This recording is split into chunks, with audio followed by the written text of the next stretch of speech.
ഇതെൻ്റെ 1 ഇയറിലെ വാക്സിനേഷനായിരുന്നു. പുറത്ത് പോകാമെന്ന് പറഞ്ഞപ്പോഴേ അവന് ഭയങ്കര സന്തോഷമായിരുന്നു. ഈ സന്തോഷം കുറച്ച് വരെ ഉള്ളൂ എന്നുള്ളത് അവനറിയത്തില്ലല്ലോ.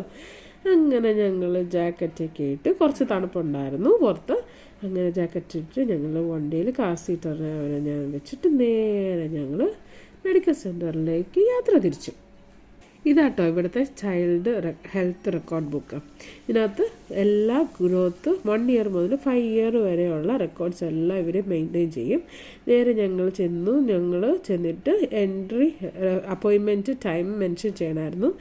അത് ഞങ്ങൾ ഇതുപോലെ ഒരു സിസ്റ്റം ഉണ്ട്. നമ്മൾ തന്നെയാണ് ചെയ്യുന്ന ഡേറ്റും ഫസ്റ്റ് നെയിമും ലാസ്റ്റ് നെയിമും എല്ലാം വെച്ച് നമുക്ക് ഏത് സീറ്റിലാണ് ഇരിക്കേണ്ടതെന്നുള്ളത് അവർ കറക്റ്റായിട്ട് മെൻഷൻ ചെയ്യും. ഏത് ഡോക്ടറാണ് കൊച്ചിന് വാക്സിൻ എടുക്കുന്നത് എന്നുള്ള കാര്യവും കൂടെ ക്ലിയറായിട്ട് നമുക്ക് ഈ സിസ്റ്റത്തിലൂടെ മനസ്സിലാക്കാൻ പറ്റും കേട്ടോ. കറക്റ്റ് ടൈമിൽ അപ്പോയിൻമെൻറ്റും ഒക്കെയാണ്.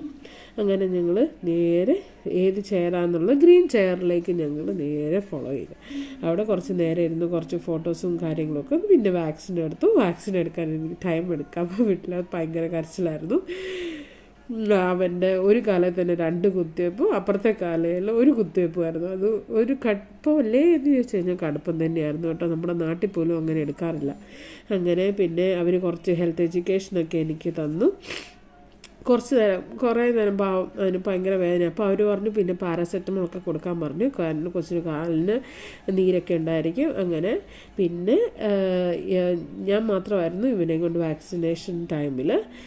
ഡിനോ ഇവനെ സ്കൂളിൽ നിന്ന് കൊണ്ടുവരാൻ പോയി. പിന്നെ ഇഞ്ചക്ഷനൊക്കെ കൊടുത്ത് അവന് സ്റ്റിക്കറും ഒക്കെ കെട്ടിക്കഴിഞ്ഞ് കഴിഞ്ഞപ്പം ഇവ വന്നു. പിന്നെ കുറേ നേരം ഹെൽത്ത് എഡ്യൂക്കേഷൻ തരുന്നുണ്ടായിരുന്നു. പിന്നെ ഞങ്ങളുടെ റെക്കോർഡ്സിൽ നമ്മുടെ നാട്ടിലത്തെ കുറേ കാര്യങ്ങൾ കൂടെ റെക്കോർഡ് ചെയ്യാനുണ്ടായിരുന്നു. അങ്ങനെ കുറേ റെക്കോർഡൊക്കെ ചെയ്തു.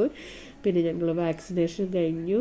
നേരെ വീട്ടിൽ ചെന്നു കഴിഞ്ഞപ്പോൾ ഇവനും ഭയങ്കര ടയേർഡായിരുന്നു. അവനെ കുറച്ച് നേരം കളിപ്പിച്ച് ചിരിപ്പിക്കാനൊക്കെ നോക്കി. പിന്നെ മരുന്നൊക്കെ കൊടുത്തു. മരുന്ന് കുടിക്കാൻ മടിയില്ലാത്തതുകൊണ്ട് കുഴപ്പമില്ല. പിന്നെ മരുന്ന് കൊടുത്ത് ഞങ്ങൾ കിടന്നുറങ്ങി. അപ്പോൾ ഇന്നത്തേക്ക് ഇത്രയേ ഉള്ളൂ.